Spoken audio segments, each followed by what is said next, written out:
Bonjour et bienvenue sur les plateaux d'Intelligent TV sur le salon Solutions Libre et Open Source 2013. Avec moi Cédric Carbone, bonjour, de Bonjour. Talend, et Georges Carbonel de Jaspersoft. Bonjour. Bonjour. Alors on va parler d'un sujet très courant actuellement qui est le Big Data. Est-ce que vous pouvez nous rappeler déjà un petit peu d'où ça vient, ce fameux Big Data, ça couvre quoi en fait aujourd'hui ? Donc, le big data pour moi c'est répondre en fait à des nouveaux usages, c'est avoir la possibilité de pouvoir intégrer beaucoup de données à des fréquences très fortes pour pouvoir réussir à trouver des nouvelles informations exploitables pour l'entreprise pour pouvoir grossir son business. Et c'est également la possibilité de pouvoir consommer des formats de données qu'on appelle semi-structurés ou non structurés, qui auparavant en fait étaient assez compliqués, on va dire, à traduire. Ouais. Tout à fait. Donc c'est vraiment des nouveaux usages. C'est pas que on va dire une technologie, même s'il y en a certaines, on va dire, qui sortent du lot, mais c'est vraiment des nouveaux usages de l'information et le fait que maintenant processer beaucoup de données n'est plus réservé, on va dire, uniquement aux grands quand ils ont beaucoup d'argent à acheter des grosses machines. C'est apparu chez où ce besoin en premier ? C'est chez les grands comptes Oui, mais en fait maintenant on peut faire du big data. Enfin, le but du big data, c'est de pouvoir faire ce processing sur des tout petits serveurs, sur des serveurs à 2000, 3000 euros, et de pouvoir commencer avec des petits projets. Et puis après, on augmente la grille, on en rajoute, et c'est assez simple. On n'est pas dans le cadre du gros projet où il faut dès le début acheter des machines à plusieurs millions de dollars parce qu'il faut beaucoup de CPU, il faut beaucoup de mémoire, etc., etc. Là, on est arrivé, on va dire, avec les technologies à pouvoir construire des grilles à des prix vraiment abordables. D'accord. Alors aujourd'hui, l'open source dans le big data, c'est quoi sa place ? C'est une on va dire, c'est épisodique, c'est Le big data sur le big l'open source est au cœur du big data en fait. C'est l'open source qui a vraiment lancé cette dynamique. En fait, le big data, c'est quoi ? C'est une réponse technologique à le fait que une croissance exponentielle des données.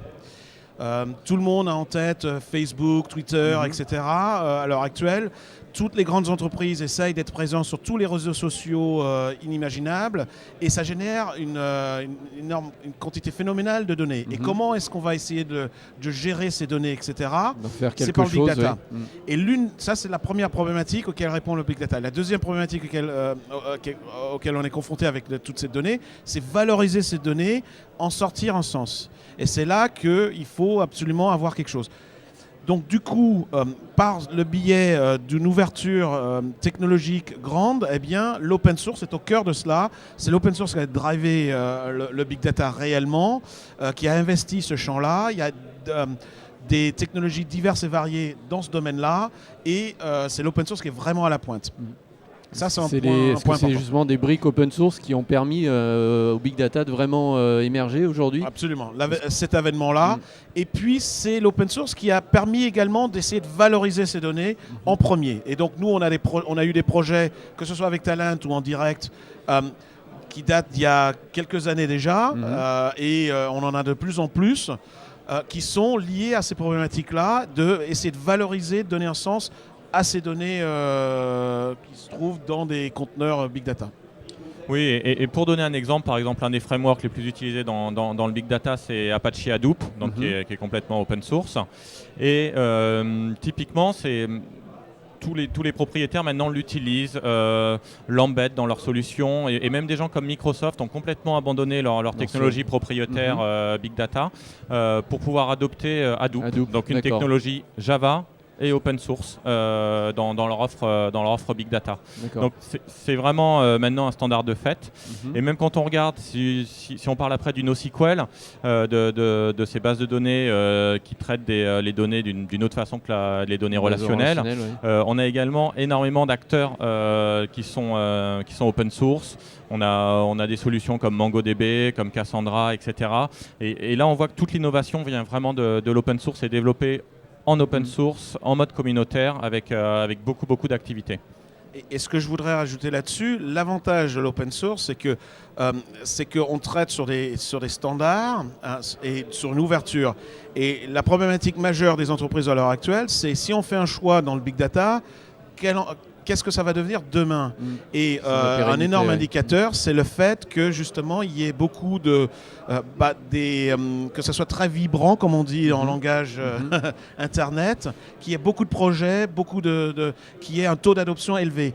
Mais l'avantage de nos solutions à nous, que ce soit Talend pour tout ce qui est lié à l'intégration de données ou Jaspersoft pour tout ce qui est lié au reporting, à la partie analytique, c'est de pouvoir rester ouvert. C'est-à-dire pouvoir, si on a besoin d'être sur du Hadoop, de pouvoir être sur du Hadoop. Si on a besoin d'être sur du MongoDB, du Cassandra, de pouvoir être sur cette technologie-là.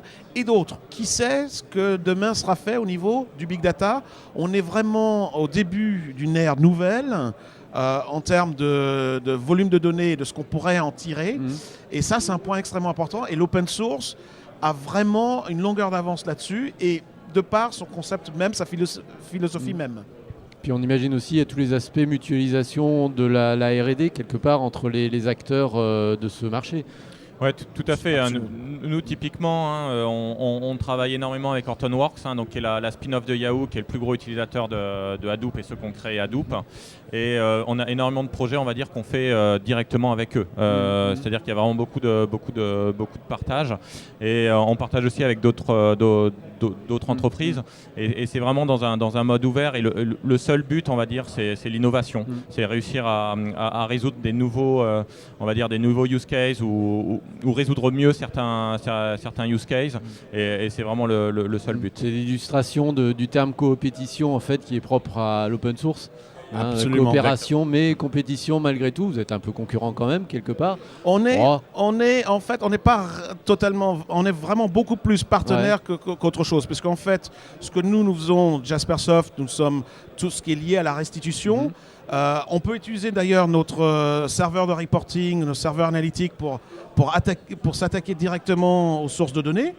Mais toute la couche intégration de données et ainsi de suite, en fait, c'est grâce au partenariat avec Talend. Et c'est Talend, et je dois dire, et j'ai absolument aucune action chez Talend, Talend, c'est vraiment la meilleure solution d'intégration de données open source sur le marché. Il n'y en a pas d'autre. Et c'est une belle fierté française, je dois dire.